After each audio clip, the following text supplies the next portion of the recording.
Louvamos nosso Deus mais uma vez pela oportunidade de estarmos falando da sua palavra e de compartilhar com os irmãos a infinita e a eterna palavra de Deus.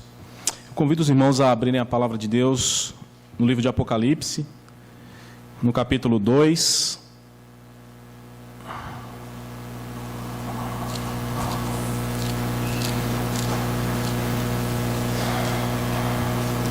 Nós vamos ler do verso 12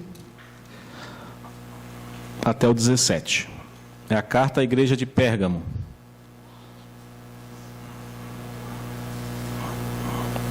A terceira igreja das 7 da Ásia. Nós vamos ler do verso 12 ao 17. Está escrito assim a palavra de Deus. Ao anjo da igreja em Pérgamo escreve: Estas coisas diz aquele que tem a espada afiada de 2 gumes.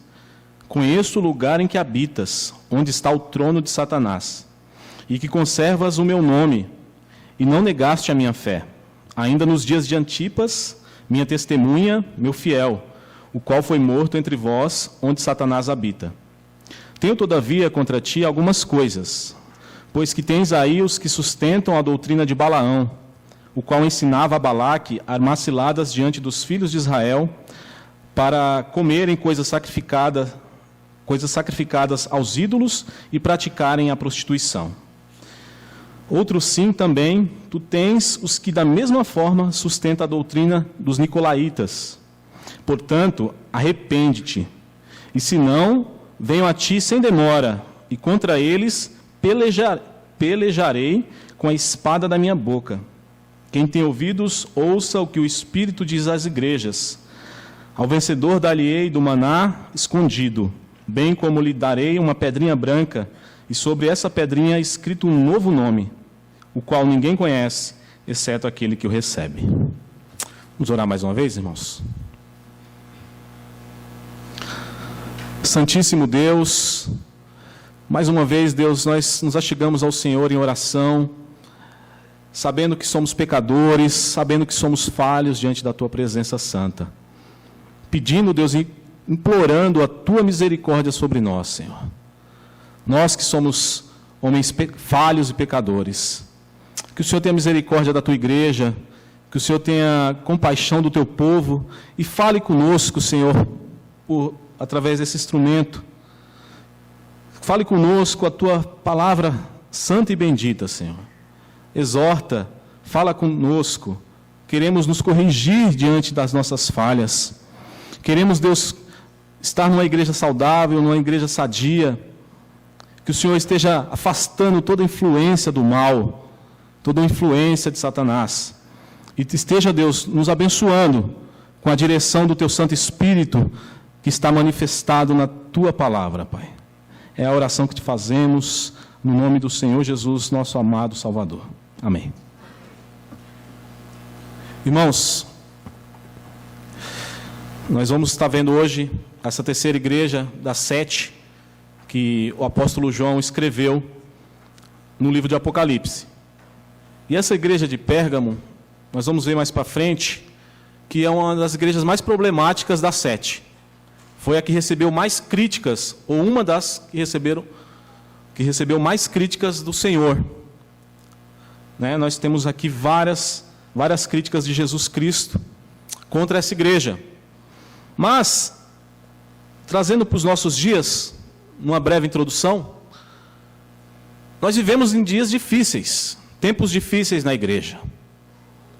Nós sabemos que muitas igrejas têm se perdido no mundo, têm se perdido na doutrina, se perdido na imoralidade, se perdido em vários aspectos. Igrejas que começaram firmadas na palavra de Deus, alicerçadas no Santo Evangelho, hoje têm cedido às pressões e imposições do mundo.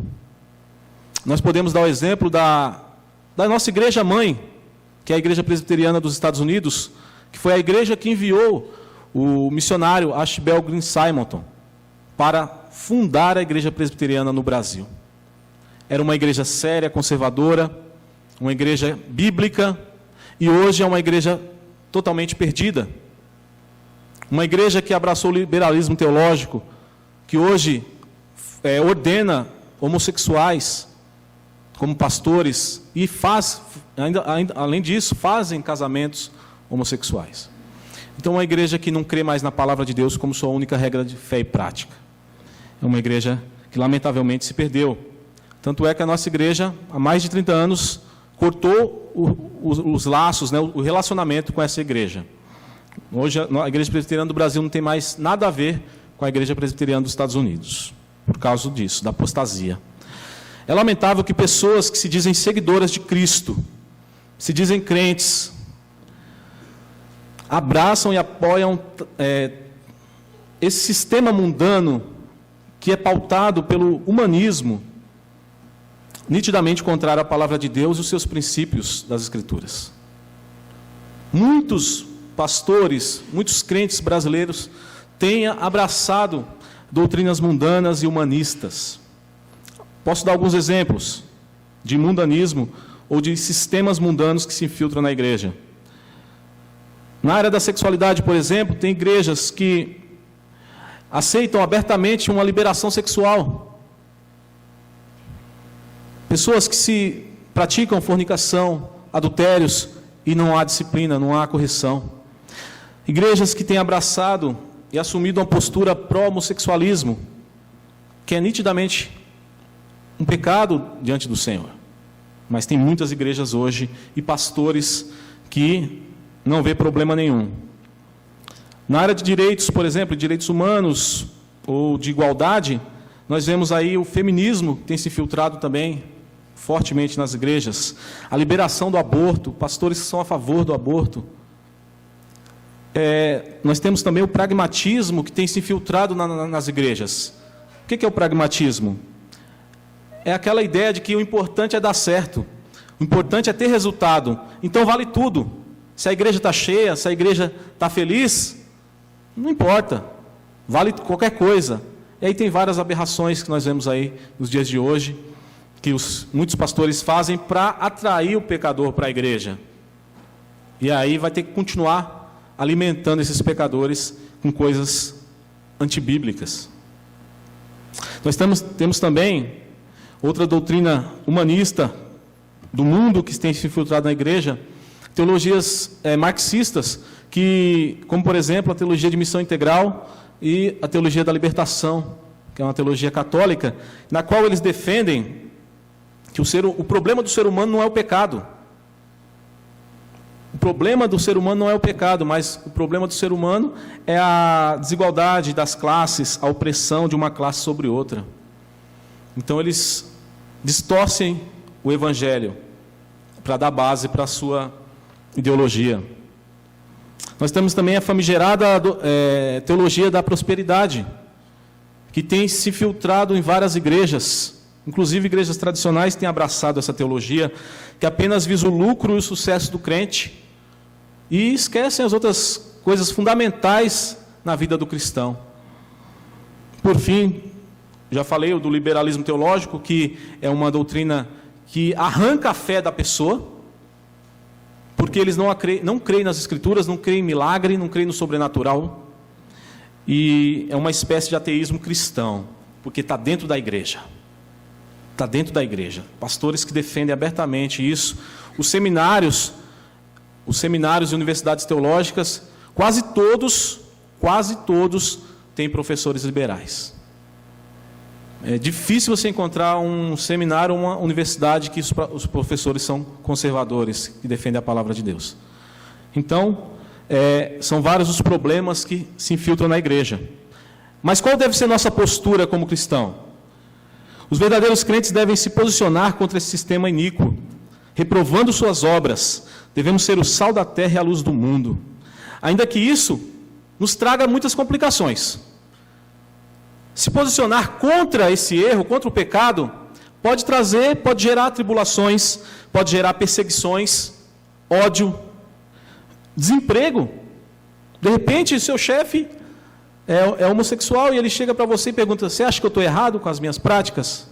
E você tem que dar uma resposta à luz da palavra de Deus para ele.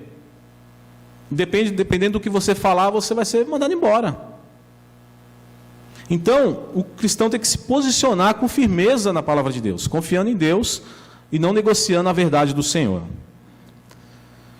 Além disso, o que pode trazer também essa postura? Pode trazer prisões e até a morte. Assim como trouxe para Antipas, que nós vamos ver aqui no texto. Porque ele não se dobrou diante do mundanismo de Pérgamo, mas ele pagou com a própria vida, e ele recebe um elogio maravilhoso do Senhor Jesus, que Jesus fala assim: minha fiel testemunha, Antipas, minha fiel testemunha, meu servo. Homens da qual o mundo não era digno. As Escrituras nos afirmam, irmãos, que um dia isso vai acabar, que esse sistema mundano, que esse sistema anticristo, que esse sistema antideus, um dia vai ter um fim. Um dia vai ter um fim. Esse sistema ele é dominado por Satanás. A Bíblia fala que o mundo jaz no maligno. Então ele controla as ideologias mundanas. E todas elas, você pode ver, em algum ponto eles vão ser contra a palavra de Deus, contra Cristo. E a palavra de Deus nos garante que um dia isso vai acabar, porque esse sistema ele é temporário. E também, por fim, será destruído pelo próprio Deus. Nós temos vários textos que falam desse fim, como por exemplo Apocalipse 18, 2, que fala: caiu a grande Babilônia, aquela que corrompia as nações, simbolizando o sistema do mundo que um dia terá o fim merecido. Agora nós estamos diante da carta do apóstolo João, revelação de Jesus Cristo, que Jesus deu para João na ilha de Patmos, e ele escreveu para os crentes daquela igreja em Pérgamo. Ele diz: escreve ao anjo da igreja em Pérgamo, ou seja, ao pastor daquela igreja. Escreve àquela comunidade: eu tenho algumas coisas para tratar com eles. Não é uma coisa, são várias. Um exemplo, uma comparação com a igreja de Éfeso, que nós vimos aqui também já num desses domingos. Jesus tinha apenas um problema com Éfeso, que eles haviam abandonado o primeiro amor. Era o único problema. Eles eram firmes teologicamente, eles eram pessoas que trabalhavam para Cristo, mas tinham abandonado o primeiro amor. Então era apenas uma coisa que Jesus tinha contra eles. Já a igreja de Pérgamo, que nós estamos vendo, são várias questões, irmãos, várias. A igreja estava totalmente corrompida. Era uma igreja que tinha perdido há muito tempo os princípios bíblicos da palavra do Senhor. E nós vamos ver aqui o Senhor Jesus tratando com essa igreja. A terceira carta de Cristo às igrejas da Ásia é direcionada a Pérgamo. Essa cidade era muito importante para o Império Romano. Precisamos entender isso. Ela era a capital da província da Ásia. Era uma cidade importantíssima. Muitos estudiosos afirmam que o povo de Pérgamo foram os primeiros a usarem pergaminhos. Daí o nome, Pérgamo, né? Pergaminhos. Substituindo, assim, os papiros por peles de animais. Então, o pergaminho tem sua origem na cidade de Pérgamo, se tornando então um grande centro cultural da antiguidade. O governo estimulava a cultura e o conhecimento nessa cidade. Ela também é importante porque era o centro do culto ao imperador romano. Vocês sabem que no tempo dos grandes imperadores romanos foi instalado o culto ao imperador. E isso trouxe muita perseguição para os cristãos. Por quê? Porque o cristão só pode cultuar a Cristo, só pode cultuar a Deus. Deus não divide sua glória com ninguém. Nós vimos na liturgia um texto muito pesado, que é Números 25, na qual fala que Deus puniu os filhos de Israel com uma praga, que só cessou depois que um homem corajoso chegou lá e atravessou o israelita apóstata com a sua esposa midianita, que estava levando o povo a pecar contra Deus. É um texto pesado. Por quê? Porque Deus não divide sua glória com ninguém. O Senhor Deus, Ele exige exclusividade na adoração do seu povo. E Ele exige também santidade do seu povo. e coisa que o povo de Israel pecou naquele episódio de Baal Peor. Que nós vamos estar vendo aqui no Apocalipse, que o apóstolo João vai se remeter a esse episódio, quando ele fala da doutrina de Balaão, aqui que os irmãos estavam tolerando. Então, ela era um centro do culto ao imperador, a César. Todas as pessoas tinham que se prostrar diante da imagem do imperador e dizer: César é o Senhor. Bastava fazer isso. Se prostrava e dizia: César é o Senhor. E aí você estava liberado como cidadão romano, cidadão do império. Mas Antipas se recusou a fazer isso. Se recusou e pagou com a morte. Né? E o Senhor faz lembrar desse episódio. Então isso trouxe muitos problemas para os cristãos que ali viviam, porque quem morasse naquela cidade teria que lidar com essa situação. Teria que tomar uma postura diante do culto ao imperador, porque ali era o centro de tudo isso. Nós vemos aí a morte de Antipas no verso 13. Conheço o lugar em que habitas, onde está o trono de Satanás, e que conservas o meu nome e não negaste a minha fé. Ainda nos dias de Antipas, minha testemunha, meu fiel, o qual foi morto entre vós, onde Satanás habita. Então, nós temos aqui um irmão que pagou com a vida por se recusar a participar desse esquema, a participar dessa idolatria, desse culto ao imperador romano. Ele sofreu martírio. Pérgamo é uma das igrejas mais criticadas do Apocalipse, recebendo apenas um elogio do Senhor, que se refere ainda ao passado. O elogio que Jesus Cristo dá para eles coisas que aconteceram no passado, nos dias de Antipas, que nós lemos agora. No presente, eles estavam tolerando falsos ensinos, estavam tolerando a impureza doutrinária que gerava na igreja idolatria e imoralidade. Esses dois problemas vão ser terríveis para essa igreja: idolatria, né, e imoralidade. Eram as duas coisas que estavam ocorrendo. Justamente as duas coisas que os filhos de Israel pecaram no passado: se prostituindo com as filhas dos midianitas, ou seja, prostituição, imoralidade, e também oferecendo sacrifício aos ídolos dos midianitas, idolatria. São os dois problemas dessa igreja. Por isso que o apóstolo João ele vai se referir a esse episódio da doutrina de Balaão. Essa igreja ela estava dividida entre a fidelidade a Cristo e seu apego ao mundo. Porque, de certa forma, eles ainda mantinham uma certa identidade cristã. Nós vemos aqui no verso 13, que o Senhor fala: conheço o lugar em que habitas, né? E depois, na parte B, ele diz que conservas o meu nome e não negaste a minha fé, ainda nos dias de Antipas. Então, existia um remanescente dentro daquela igreja que ainda lutava por Cristo. Mas eles estavam bombardeados pelo tanto de problema que estava acontecendo na igreja. Então, era uma igreja dividida entre sua fidelidade a Cristo e seu apego ao mundo. Era uma igreja que estava sendo muito influenciada pelas coisas do mundo, as coisas da cidade, do império. Isso é um grande alerta para a nossa igreja, irmãos. Nós devemos estar atentos às coisas do mundo que se infiltram sorrateiramente na igreja. Às vezes, nós nem percebemos. No verso 12, o Senhor Jesus, como sempre, ele se apresenta. É a apresentação de Jesus. Ele se apresenta como aquele que tem a espada afiada de 2 gumes. É uma apresentação diferente. Estas coisas diz aquele que tem a espada afiada de 2 gumes. Jesus se identifica assim. Ou seja, o que isso significa? Que Jesus é aquele portador da palavra poderosa e infalível do Senhor. A espada significa a palavra de Deus. Então, Jesus se identifica como aquele que porta a única, verdadeira e infalível palavra de Deus.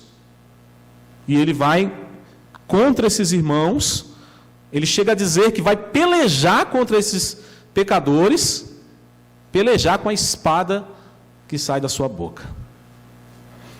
Então a palavra de Deus é a espada. E essa espada, ela representa autoridade e poder. Não é qualquer pessoa que porta uma espada, né? Naquela época era a arma das autoridades. Ela representa autoridade e poder para julgar e castigar. Quem tem a espada, quem carrega a espada, tem o poder de julgar e de castigar. E é Jesus, e não o governo romano, que possui essa espada. Como se Jesus estivesse dizendo: não temam o governo, não temam as sanções que eles podem colocar sobre vocês, temam a minha palavra. Devemos ter temor de Deus, não dos homens, ou do que os homens podem fazer conosco. Isso não é o ensinamento de Cristo? Nós devemos temer aquele que pode lançar nossa alma no inferno, e não o homem que pode te matar, mas não pode fazer mais nada com a sua alma. Então Jesus, ele chama para si a autoridade, ele como cabeça da igreja, como aquele que possui a espada afiada de 2 gumes, e diz: arrepende-te. Ele fala para a igreja: se arrependam. No versículo 13 nós lemos, o Senhor Jesus faz algumas críticas aqui, e algumas constatações. Primeiro, ele constata que nessa cidade, onde os irmãos habitavam, Pérgamo, estava o trono de Satanás. O trono de Satanás estava ali. Ele diz: conheço o lugar em que habitas, onde está o trono de Satanás. Aí, todos os comentaristas bíblicos reformados, eles são unânimes em dizer que isso se refere ao culto ao imperador. Porque Pérgamo era o centro do culto ao imperador, então o trono de Satanás estava ali. Ali, a autoridade e o poder do diabo eram honrados abertamente pelas práticas implementadas ali. E não era só o culto ao imperador que era o problema, era o maior problema, mas tinha outros também. Como, por exemplo, existia ali na cidade de Pérgamo um culto a Esculápio. Esculápio é o nome de um deus que eles adoravam em forma de serpente e que, segundo eles, curavam as pessoas. Era o deus serpente Esculápio. E para os cristãos era o próprio símbolo de Satanás. Então os irmãos estavam cientes que eles não deviam se prostrar diante desse Deus. E 3, havia também ali uma grande imagem do deus Zeus, o deus pagão Zeus. Então os irmãos tinham que conviver com toda essa idolatria na cidade de Pérgamo. É uma cidade que havia um grande altar a esse deus pagão. Tudo isso fazia da cidade, irmãos, um antro de idolatria e imoralidade. Tudo isso devia estar na mente do Senhor quando ele diz que Pérgamo estava o trono de Satanás. Então, quando Jesus diz: nessa cidade onde vocês habitam está o trono de Satanás, a idolatria e a imoralidade que era praticada nessas festas, nesses cultos, estava na cabeça do Senhor. E muitos irmãos estavam sucumbindo a isso, estavam participando dessas festividades, que nós sabemos que existia sacerdotisas cultuais, mulheres que se prostituíam com quem ia adorar esses deuses. Existia esse tipo de adoração na antiguidade. Então era o problema da idolatria e da prostituição, da imoralidade. Diante da recusa dos irmãos a participar desse esquema mundano, a perseguição não demorou a chegar. Nós já citamos aqui o caso de Antipas, que foi um dos mártires dessa igreja. Ele se recusou a participar de tudo isso. Possivelmente o Antipas ele foi um pastor em Pérgamo. E segundo Tertuliano, que é um dos pais da igreja, ele diz que esse Antipas, esse irmão fiel, ele foi colocado dentro de um boi de bronze, e este foi levado ao fogo até ficar vermelho, até ficar em brasa. Assim nosso irmão Antipas veio a morrer sufocado e queimado, resistindo à apostasia até a morte. Então Tertuliano ele registra esse episódio. Ele viveu um século depois, um século depois de Antipas, e deixou registrado o martírio de Antipas. Mas muitos, irmãos, não é todos que tinham essa coragem, não é todos que tinham essa fibra de Antipas.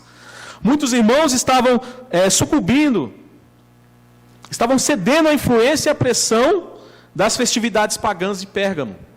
Muitos mesmo, dentro da igreja.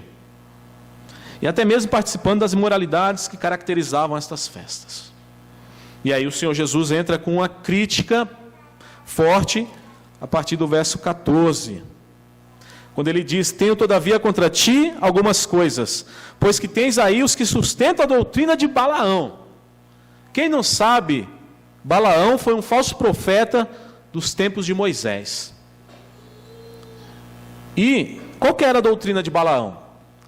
O Balaão, ele foi um profeta que recebeu dinheiro para amaldiçoar o povo de Deus, amaldiçoar o povo de Israel. O rei Balaque, o rei moabita Balaque, queria pagar uma grande quantia de dinheiro e honrar Balaão para que ele amaldiçoasse o povo de Israel que estava nas suas terras, estava ali próximo às suas terras, porque ele tinha medo do povo de Israel. E o Balaão tem toda aquela história que ele foi consultar a Deus. Deus falou: não, você não pode amaldiçoar aquilo que eu abençoei, você vai falar apenas o que eu te mandar. E aí ele é proibido de amaldiçoar o povo de Israel. Quando ele tenta amaldiçoar, Deus faz com que a boca dele abençoe. E aí eu pergunto: onde está o livre-arbítrio do profeta? Se ele tem livre-arbítrio, ele podia amaldiçoar. Mas Deus falou que não, que ele não ia. E quando ele tentou amaldiçoar, saiu bênção. E aí o rei Balaque ficou muito nervoso com ele e falou: eu estou te pagando para você amaldiçoar e você vai abençoar meus inimigos? E assim, aparentemente termina a história, mas não termina aí. Nós vimos no capítulo 25 de Números que o povo se corrompeu depois. Por quê? Por causa das artimanhas que Balaão mandou o Balaque fazer.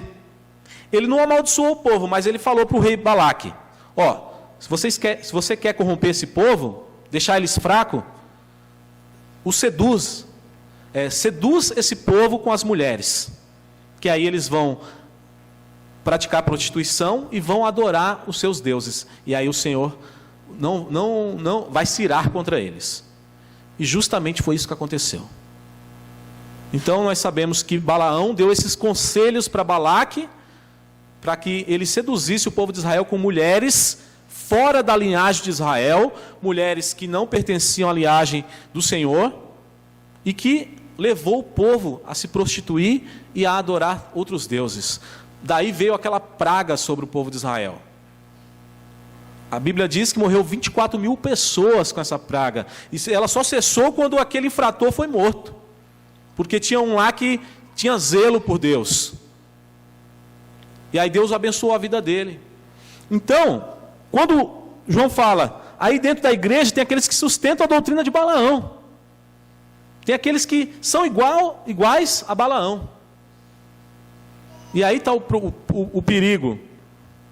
Aí está o grande problema dos irmãos de Pérgamo.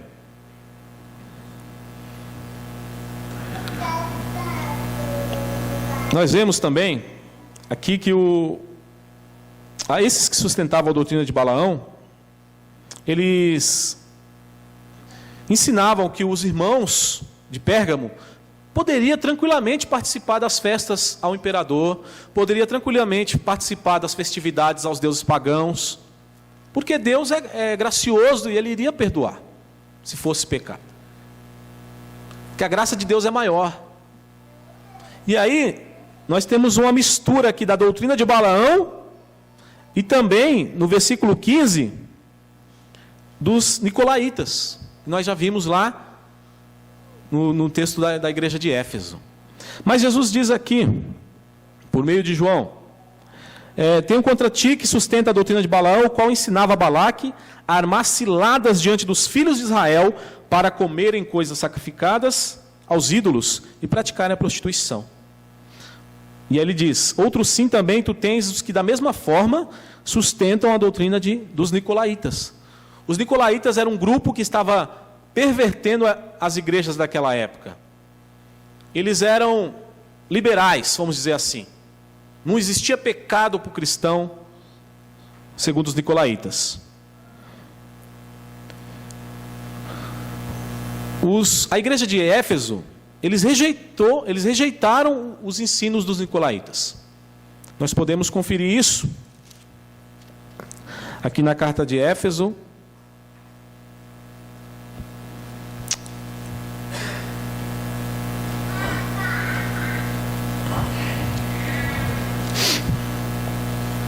Nós temos no verso 6, Apocalipse 2, verso 6. O Senhor diz à igreja de Éfeso: tens contudo a teu favor que odeias as obras dos nicolaítas. Aí Jesus diz: as quais eu também odeio.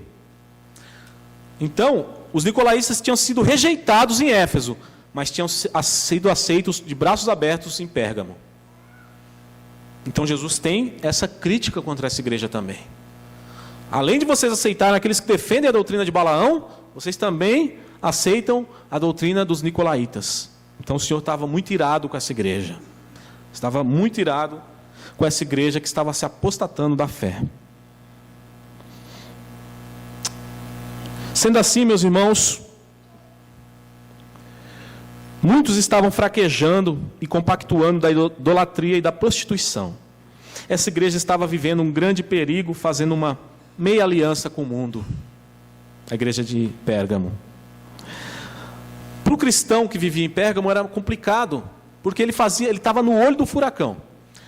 Ele estava dentro de uma cidade que era totalmente idólatra, totalmente pagã, que tinha imoralidades à luz do dia. E se você se recusasse a participar disso, você tinha que saber que você ia ficar sem emprego, que você ia ser perseguido, que possivelmente você seria até morto. Então era um desafio para aqueles irmãos viverem em Pérgamo.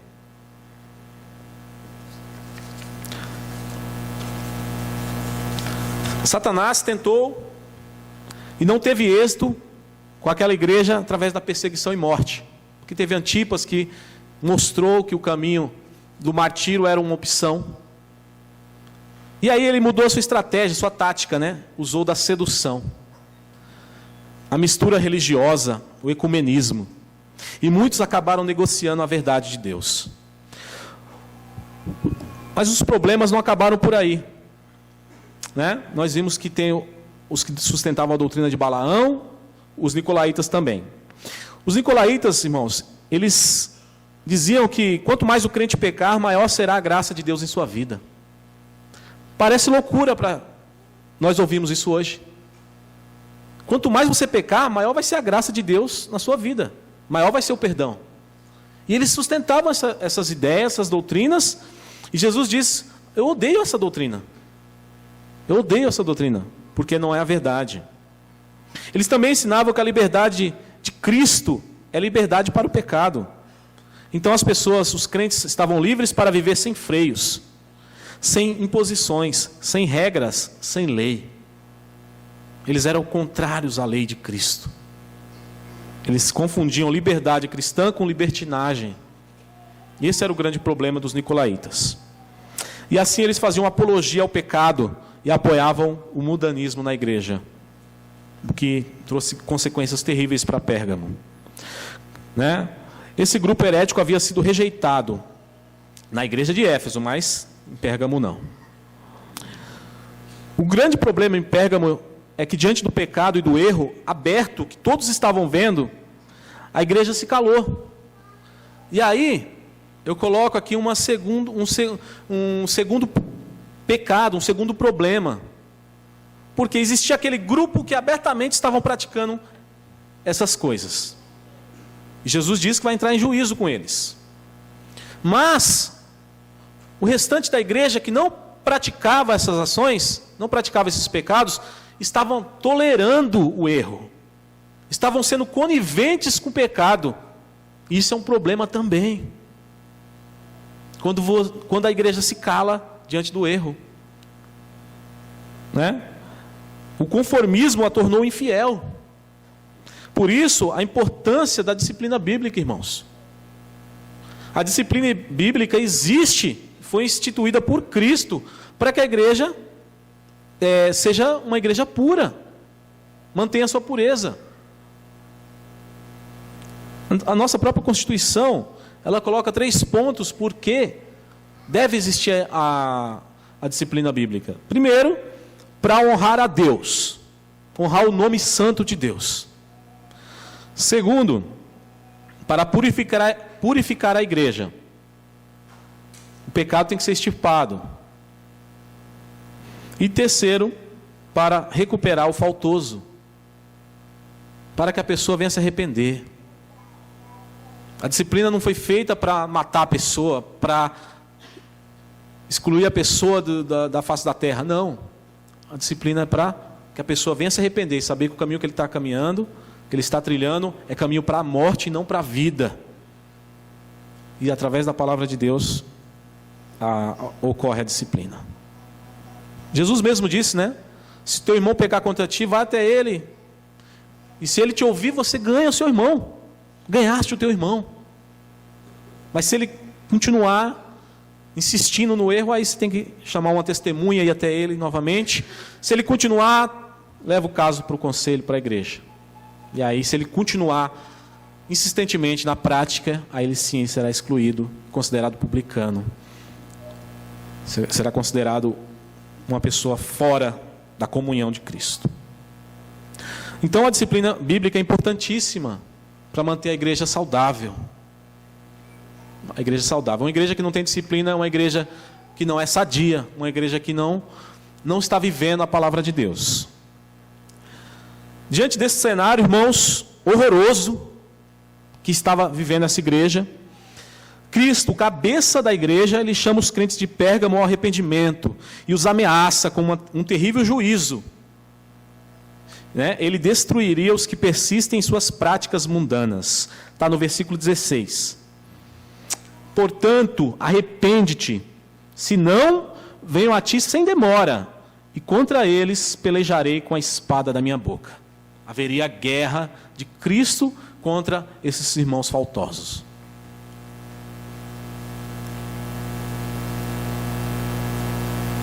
É uma ameaça seríssima. Seríssima, irmãos.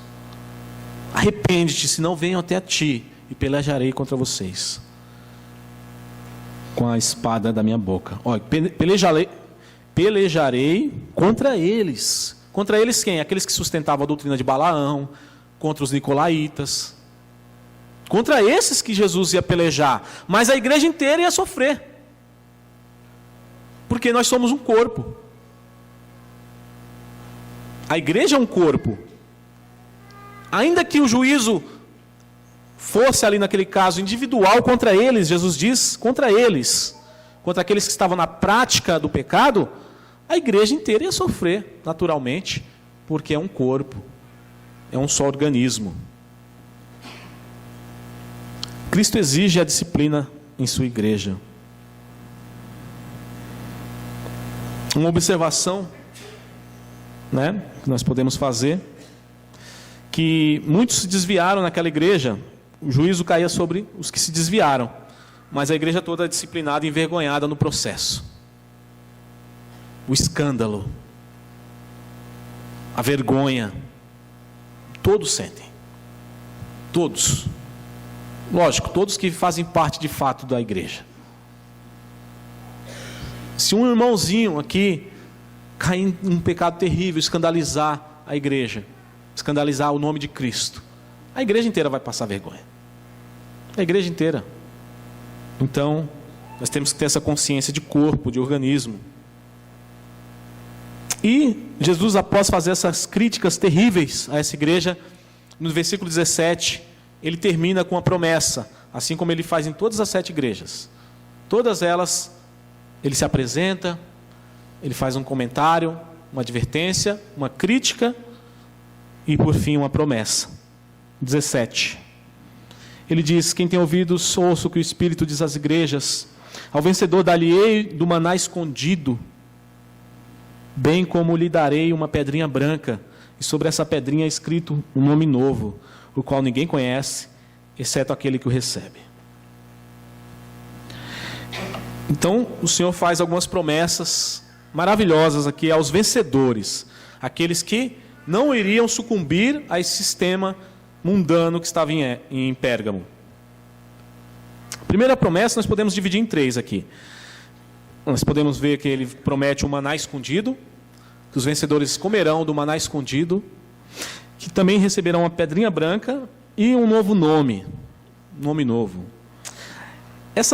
Esse maná escondido, todos os irmãos sabem que foi o maná foi um sustento que Deus deu para o seu povo no deserto, na peregrinação que o povo de Israel fez por 40 anos nos desertos. E esse maná ele vinha pela madrugada e o povo se alimentava dele. Então Deus sustentou o seu povo com esse maná. Isso está em Êxodo 16, né? Êxodo capítulo 16. Esse maná é o símbolo do sustento de Deus ao seu povo. Essa promessa representa o permanente banquete que os crentes vencedores terão no céu. É uma ilustração. Como se Jesus estivesse falando, vocês estão comendo da mesa dos ídolos, da mesa dos pagãos, porque era feito carne, vários pratos eram oferecidos às divindades daquela cidade. E muitos estavam participando daquela mesa, daquelas festas. E Jesus ele faz a promessa do maná, que foi escondido pelo próprio Deus, e que os irmãos que vencerem comeriam desse maná escondido. É como se ele estivesse comparando a mesa dele, o maná celestial, com a comida dos ídolos. Então ele promete sustentar o seu povo com essa comida celestial. Ao invés dos cristãos de Pérgamo desejar participar dos banquetes pagãos, onde havia muita comida consagrada aos ídolos, eles deveriam ansiar pelo pão do céu, que é Jesus Cristo. Essa deve ser nossa fome. Essa deve ser nossa fome. O pão do céu se chama Jesus. E também representa uma comunhão especial com o Senhor. Aos que vencerem, aqueles que não se dobrarem diante de Baal, aqueles que permanecerem firmes na minha presença, diz o Senhor. Então, há um desafio. Deus prova aqueles que Ele ama. Ele vai te provar em alguma área da sua vida para ver se você é fiel. Ele vai te provar em alguma área.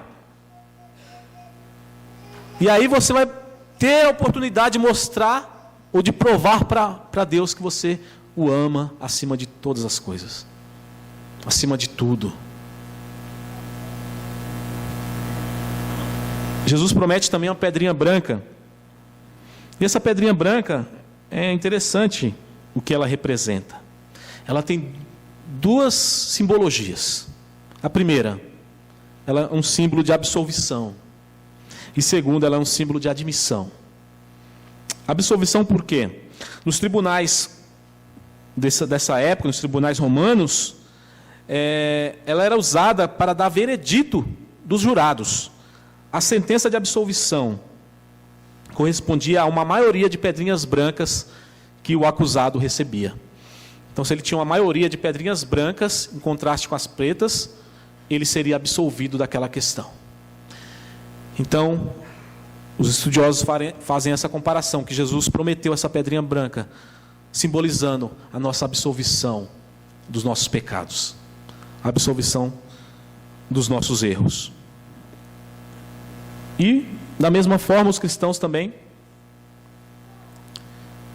é declarado justo, inocente, sem culpa diante do trono de Deus.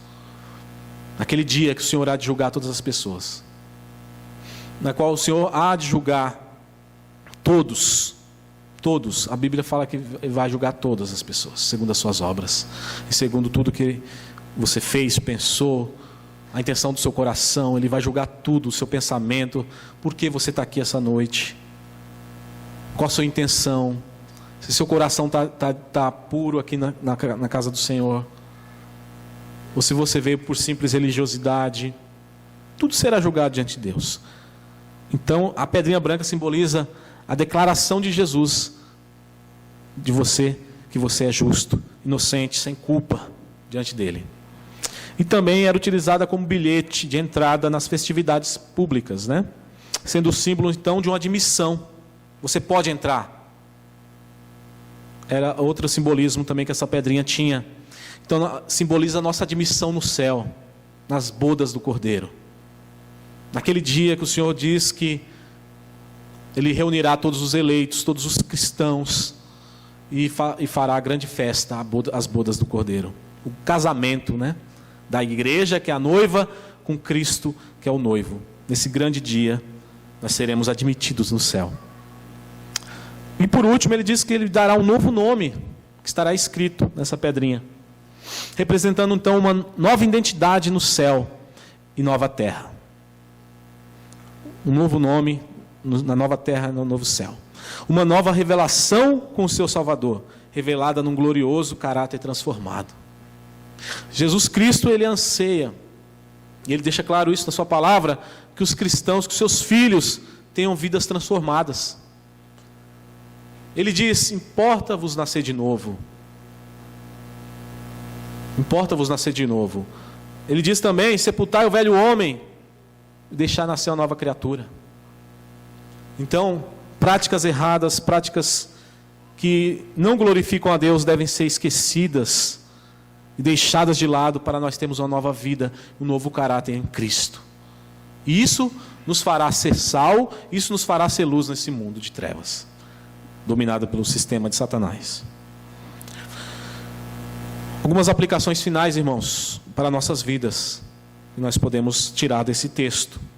Primeiro, devemos orar para que nossa igreja não se contamine com influências mundanas, pois o terrível juízo de Deus está às portas de uma igreja mundana, como nós vimos. Então é responsabilidade minha e de todos vocês orar para que possamos ser uma igreja que guarda a palavra de Deus e que rejeita o sistema do mundo, ideias do mundo. Que se você for contra algumas ideias, você é chamado de quadrado, de atrasado. Isso nos círculos do trabalho, em qualquer lugar. Mas defenda a palavra de Deus. Segundo, como igreja não devemos aceitar o erro doutrinário e sermos coniventes com o pecado. Não devemos ser coniventes. Se há um pecado exposto, se há um pecado público, nós devemos usar a palavra de Deus e em amor corrigir os irmãos. Não devemos ser coniventes com o pecado, nem aceitar esse erro. 3. Devemos lutar por uma igreja saudável que pratique a disciplina bíblica em seus membros faltosos. 4. Nunca devemos negociar a verdade de Deus expressa em sua palavra. Importa honrarmos e obedecermos a Deus do que aos homens.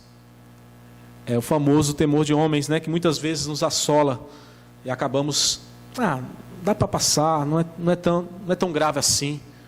E você acaba negociando ali a palavra de Deus e a disciplina por temor de homens. Por último, devemos crer nas promessas do Senhor e lutar para que elas se cumpram em nossas vidas. Há uma responsabilidade para nós. Deus elegeu? Sim. Aqueles que Ele elegeu, porventura podem se perder? Aquele que Deus elegeu antes da fundação do mundo pode se perder para sempre? A resposta é não. Jesus disse: aquele que vem a mim, de maneira alguma lançarei fora. Mas há uma responsabilidade que Deus cobra de cada um de nós, que é de lutarmos pela fé, de termos uma vida santa, de acatarmos a palavra de Deus, de vivermos uma vida em comunhão na igreja. Há exigências e responsabilidades em cada um de nós, que pesa sobre nossos ombros, e será cobrada pelo Senhor. Será cobrada pelo Senhor. Então, não façamos da eleição motivo para vivermos de forma dissoluta, de forma que não glorifica a Deus. Porque lá em Efésios diz que Deus nos elegeu para a santidade. Deus nos elegeu para sermos santos. Então devemos cumprir nossa missão aqui e sermos santos diante desse mundo tenebroso. Finalizando, irmãos, finalizo com uma oração que eu coloquei aqui quando eu estava escrevendo. Que o Senhor ache nossa igreja, a Igreja Presbiteriana de Vila Varela, pura e fiel, a Ele quando Ele retornar. Amém. Vamos orar, irmãos?